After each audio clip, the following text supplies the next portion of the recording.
বিষ্ণুপুর শহরে প্রবেশ করল রাজ্য কোঅর্ডিনেশন কমিটির অধিকার যাত্রা।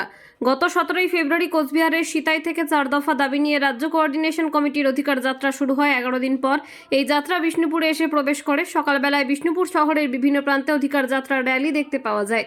তাদের 4 দফা দাবির মধ্যে রয়েছে বিভাজনের রাজনীতিকে পরাস্ত করে গণতন্ত্র পুনঃপ্রতিষ্ঠা করা, প্রশাসনের সমস্ত শূন্য পদ স্বচ্ছতার সাথে পূরণ করা, চুক্তিভিত্তিক অনিয়মিত কর্মচারীদের নিয়মিতকরণ করা, অবিলম্বে বকেয়া মহার্ঘ ভাতা ও রিলিফ প্রদান করা।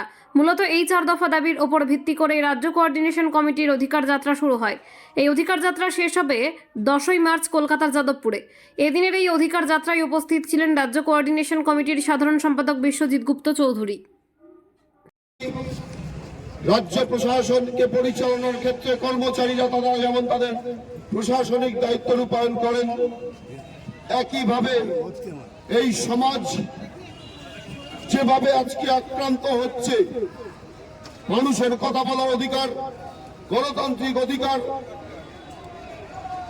নিজ মান মর্যাদা নিয়ে বেঁচে থাকার অধিকার, সমস্ত ধর্ম সম্প্রদায় মানুষ একত্রিত হয়ে জীবন ধারণের যে অধিকার, সেই অধিকার যখন আক্রান্ত, রাজ্য কোঅর্ডিনেশন কমিটি তখন নিশ্চুপ হয়ে থাকতে পারে না।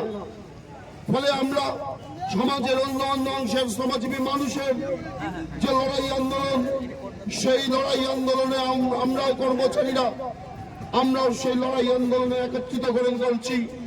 আমাদের যে অধিকার যাত্রা, সেইখানে যে দাবি, নিশ্চয়ই 4 দফা দাবিকে সামনে রেখে আমরা লড়াই আন্দোলন সংগঠিত করছি।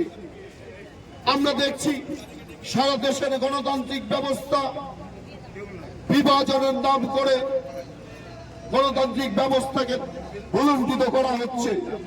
পশ্চিমবঙ্গের যে গণতান্ত্রিক ব্যবস্থা, অতীতে 2010 সাল পর্যন্ত মানুষ যে অধিকার দিয়ে পশ্চিমবঙ্গের মধ্যে বিরাজ করতেন, অবস্থান করতেন, বিভিন্ন ধর্ম সম্প্রদায় জাতির মানুষ একত্রিত হয়ে তাদের মূল যে ভাষা ছিল বা শ্রমজীবী মানুষ তার যে অধিকার, অতীতে বামফ্রন্ট সরকার সেই অধিকার প্রতিষ্ঠিত করেছিলেন।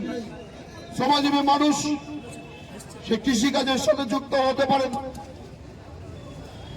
তিনি বিভিন্ন শিল্পাঞ্চলে যুক্ত হতে পারেন, তিনি বিভিন্ন কয়লা কাজের সাথে যুক্ত হতে পারেন। যে অধিকার নিয়ে তারা জীবন ধারণ করতেন, আজকে সেই সমস্ত অধিকার আক্রান্ত। বিভাজনের নাম করে মানুষকে হিন্দু, মুসলমান, খ্রিস্টান, বৌদ্ধের নাম করে বিভাজিত করা হচ্ছে। ফলে গণতান্ত্রিক ব্যবস্থাটাই আক্রান্ত।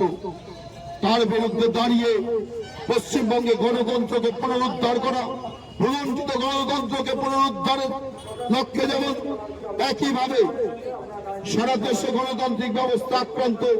ভারতবর্ষের সংবিধান, ভারতবর্ষের বহুত্ববাদ, ভারতবর্ষের ধর্মনিরপেক্ষতা, তাকে রক্ষার স্বার্থে আমরা ঐক্যবদ্ধভাবে লড়াই সংগ্রাম আন্দোলন পরিচালনা করছি।